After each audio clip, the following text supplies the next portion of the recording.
akan menjelaskan mengenai permutasi, perbedaan dari permutasi dan kombinasi dalam materi peluang. Nah, perbedaan dari permutasi dan kombinasi ini, di dalam permutasi itu AB tidak sama dengan BA. Artinya maknanya AB, makna AB kita sebutkan lalu kita sebutkan lagi BA, maknanya berbeda. Kalau dia kombinasi, kita sebutkan AB lalu kita sebutkan BA, itu maknanya sama. Contohnya, permutasi ini biasanya mengenai tentang jabatan. Misalkan dari 10 orang kelas 12 akan dipilih 3 orang menjadi ketua, sekretaris, bendahara. Dari 10 orang akan dipilih 3 orang menjadi ketua, sekretaris, bendahara. Jadi ketika Ibu sebutkan pertama sekali A, B, dan C, berarti di saat ini untuk permutasi. Saat ini A berperan sebagai ketua, B berperan sebagai sekretaris, C berperan sebagai bendahara. Nah, saat saya ulang dengan orang yang sama, saya ulang tadinya A, B, C, saya ulang jadi C, B, A. Kan orang yang kita pakai itu juga orang yang sama yang kita pakai. Tetapi saat saya ubah dia menjadi C, B, A, seharusnya tadi A, B, C, maknanya sudah berbeda. Di sini si C udah jadi ketua, B udah sekretaris, A sudah jadi bendahara. Tadinya kan si A yang ketua. Saat saya sebutkan C di luar, jadi si C yang menjadi ketua. Nah, itu soal yang seperti itu namanya soal permutasi. Nah, bagaimana soal kombinasi? Soal kombinasi misalkan dari 10 orang saya mau ambil 3. Saya mau ambil 3. Siapa calonmu? Budi, misalkan saya katakan begitu. Si Budi mencalonkan Andi, Dery, Cerlin. Ya. Si Budi menyarankan Andi, Budi, Cerlin. Lalu Justin menyarankan dengan orang yang sama ini juga yang dia ucapkan tadi ya. Andi, Dery, Cerlin. Lalu dia katakan Cerlin, Andi, Dery. Kan dia menggunakan orang yang sama. Ya kan? Dia sebutkan orang yang sama, kan itu sama saja maknanya. Ketika saya bilang pilihkan dari 10 orang itu 3 orang ya, saya bilang sebutkannya Andi, Dery, Cerlin. Datang yang lain bilang Cerlin, Dery, Andi aja Bu, seperti itu. Kan maknanya sama.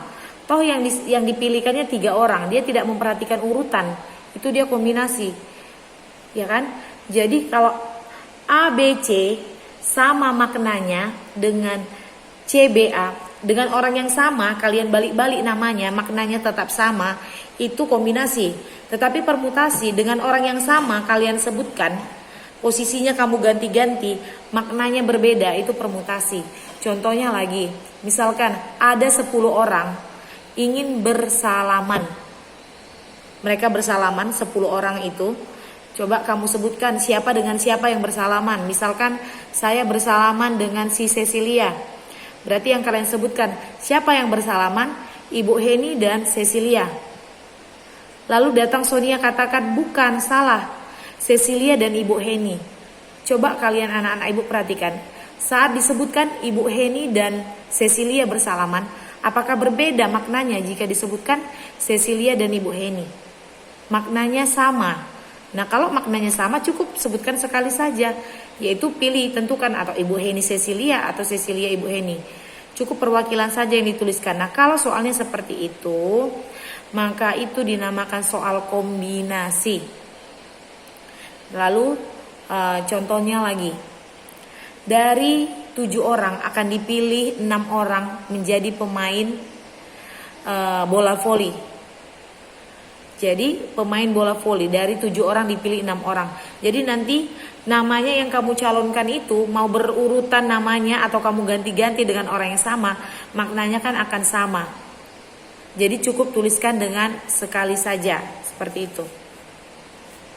Nah, ini kalau di dalam kombinasi A, B, C sama maknanya dengan A, C, B, sama maknanya dengan B, A, C, sama maknanya dengan B, C, A, sama maknanya dengan C, A, B, dan sama maknanya dengan C, B, A. Jadi kalau dikombinasi itu cukup pilih salah satu saja. Yang mana yang mau kamu tuliskan? Cukup perwakilan saja karena maknanya sama. Walaupun orang yang sama, kan orangnya hanya A, B, C yang dibolak-balik. Maknanya sama, jadi cukup tuliskan satu aja. Itu namanya kombinasi. Kalau dia permutasi, kalau saat disebutkan A, B, C tidak sama maknanya dengan A, C, B, dengan B, A, C, dengan B, C, A, dengan C, A, B, dengan C, B, A. Maknanya berbeda seperti tadi kan. Mau dipilih sekretaris, ketua, bendahara. Jadi saat A ini di depan dia berarti jadi ketua. Saat A ini di tengah dia bukan lagi ketua tetapi sudah sekretaris. Lalu saat A-nya di tengah, di pinggir berarti dia sudah menjadi bendahara. Walaupun orangnya sama tetapi kalau udah dibolak-balik maknanya sudah berbeda. Ada kedudukannya. Kalau kombinasi enggak, mau A, B, C disebutkan maknanya sama aja. Pilih 3 orang dari 10 orang pilih 3. Jadi kamu bilang A, B, C, A, C, B, ya kan sama aja. Jadi kalau kombinasi A, B, C sama dengan A, C, B seperti itu. Maknain dia kalimatnya. Sama seperti misalnya mau baris berbaris. Dari 7 orang mau disusun baris berbaris di lapangan. Nah, saat saya sebutkan A, B, C, berarti si A berada di urutan pertama. Saat saya sebutkan A di nomor 5, berarti A berada di posisi nomor 5. Jadi dengan orang yang sama saya bolak-balik maknanya berbeda. Itu berarti soal permutasi.